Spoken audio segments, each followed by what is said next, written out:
ഇഡ്ലിയുടെയും ദോശയുടെയും കൂടെയൊക്കെ കഴിക്കാൻ പറ്റുന്ന അടിപൊളി തമിഴ്നാട് സ്റ്റൈൽ മുളകാ പൊടിയാണ് നമ്മൾ ഇന്ന് ഉണ്ടാക്കുന്നത്. ഓരോ ഇൻഗ്രീഡിയൻസും സെപ്പറേറ്റ് ആയിട്ടാണ് വറുത്തെടുക്കേണ്ടത്.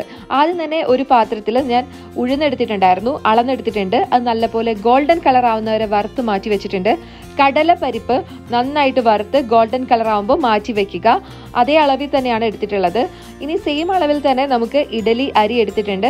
ഇഡലി അരി ഇല്ലെങ്കിൽ സാധാരണ റൈസ് എടുത്താലും മതി. നല്ല ഗോൾഡൻ കളർ ആവുന്നവരെ വറുത്തിട്ട് മാറ്റി വെക്കാം. ഇത് മൂന്നും ഒരേ അളവിൽ തന്നെയാണ് ഞാൻ മെഷർ ചെയ്ത് എടുത്തിട്ടുള്ളത്.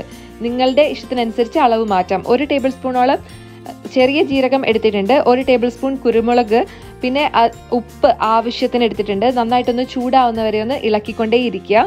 നന്നായിട്ടൊന്ന് ചൂടായി കഴിയുമ്പോഴേക്കും നല്ലൊരു സ്വാദിന് വേണ്ടിയിട്ട് നമ്മൾ കറി ലീവ്സ് ചേർത്ത് കൊടുക്കുന്നുണ്ട്. ഒരു പിടി ചേർത്ത് കൊടുത്തിട്ടുണ്ട്. നന്നായിട്ട് ക്രിസ്പി ആവുന്നവരെ ഒന്ന് ഇളക്കിക്കൊണ്ടേ ഇരിക്കുക. ഇപ്പം നല്ലപോലെ ക്രിസ്പി ആയിട്ടുണ്ട്.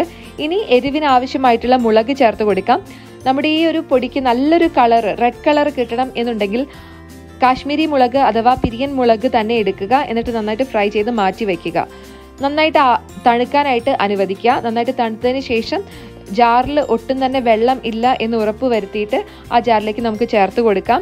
അതിനുശേഷം നല്ലൊരു മണത്തിന് വേണ്ടിയിട്ട് കായപ്പൊടി കൂടി ഇതിലേക്ക് ചേർത്ത് കൊടുക്കാം. നന്നായിട്ടൊന്ന് പൊടിച്ചെടുക്കുക. ഇത്ര മാത്രമേ ഉള്ളൂ. റെസിപ്പി കഴിഞ്ഞു. ഇനി ഒരു കണ്ടെയ്നറിൽ തണുത്തതിന് ശേഷം, ഈ പൊടി നല്ലപോലെ തണുത്തതിന് ശേഷം മാറ്റാം.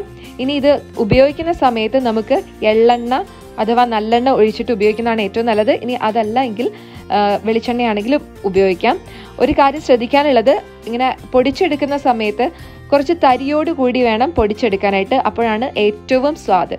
എന്തായാലും നിങ്ങൾ തീർച്ചയായിട്ടും ട്രൈ ചെയ്ത് നോക്കുക. എന്നിട്ട് അഭിപ്രായം പറയുക. വീഡിയോ ഇഷ്ടപ്പെട്ടിട്ടുണ്ടെങ്കിൽ ലൈക്ക് ചെയ്യുക, ഷെയർ ചെയ്യുക. ഇതുവരെ എൻ്റെ ചാനൽ സബ്സ്ക്രൈബ് ചെയ്തിട്ടില്ലെങ്കിൽ ഇപ്പം തന്നെ സബ്സ്ക്രൈബ് ചെയ്തോളൂ. നാളെ 5 മണിക്ക് വീണ്ടും കാണാം. Till then, take care. Bye bye. Enjoy your life.